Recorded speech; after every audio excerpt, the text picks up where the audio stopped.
A prophet once said, "Seek knowledge, even unto China."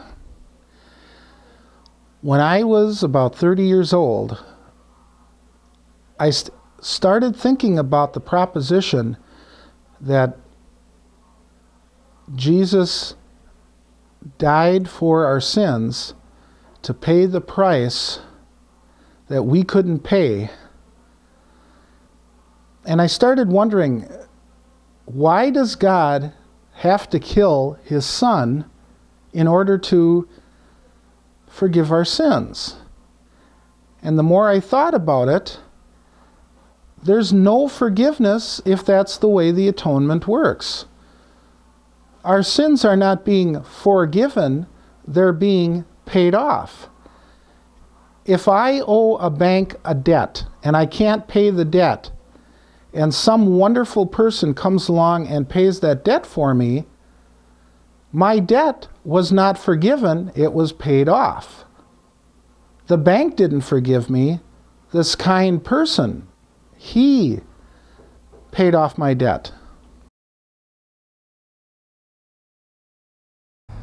Not only did I come to question the view of the atonement that teaches that Christ's death paid the sin we couldn't pay to God for our sins, I also came to question the doctrine of original sin on the premise that if God creates me, I'm pure. And if he puts me in a fleshly body, I might be affected by that fleshly body and I might be weak, but how can I possibly be guilty of any sin if I haven't committed any sin? Is that just? In a court of law, if a man commits murder and his son did not partake in the murder and had no intention of being involved in the murder, can he be charged with murder also? The answer is no. That would be unjust.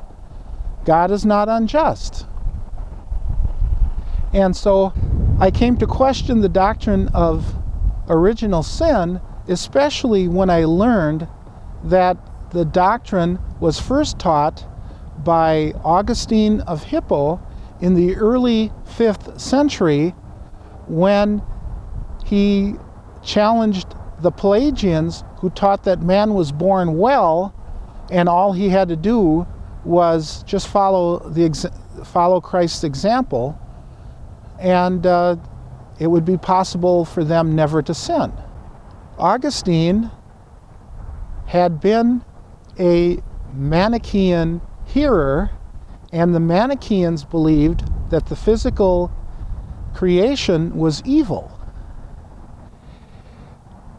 Now, Augustine converted and became a Christian.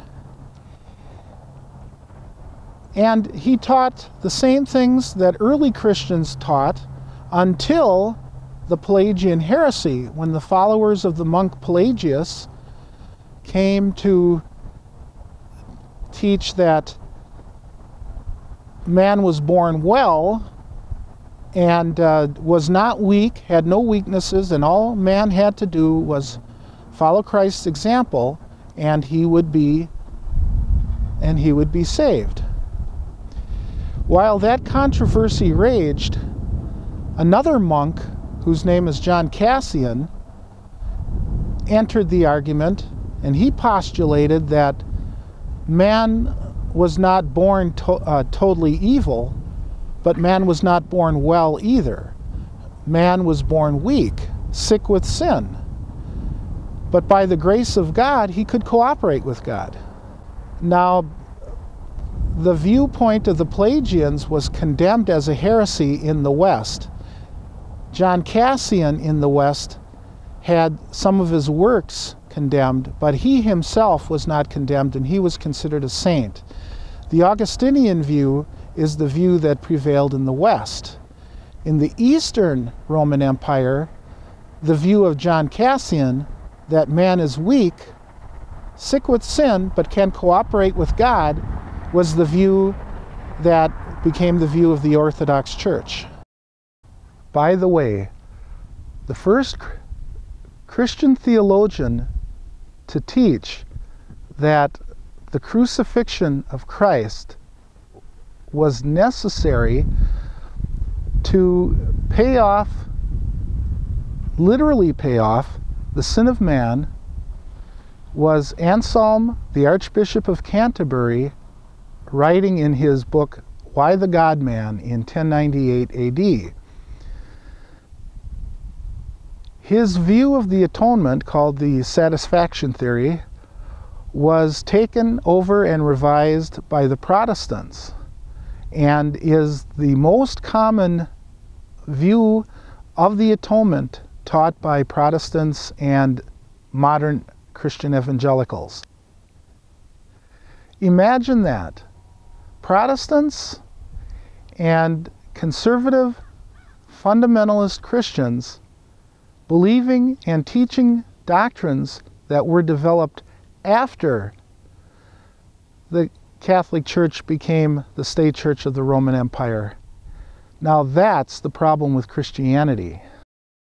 I wrote the book, The Trouble with Christianity, in order to explain to Muslims why I became a Muslim, why I became a Ithna Ashari, 12er Shia Muslim, and to try to give them some information on the history of Christianity and the development of doctrine and the different denominations and sects that have evolved over time. And however, I think that anybody who's interested in comparative religion would read this book and would get something out of this book. The Trouble with Christianity is available at Amazon.com as well as BarnesandNobles.com. It's a very nice book, and it is not hard to read. It doesn't give exhaustive accounts.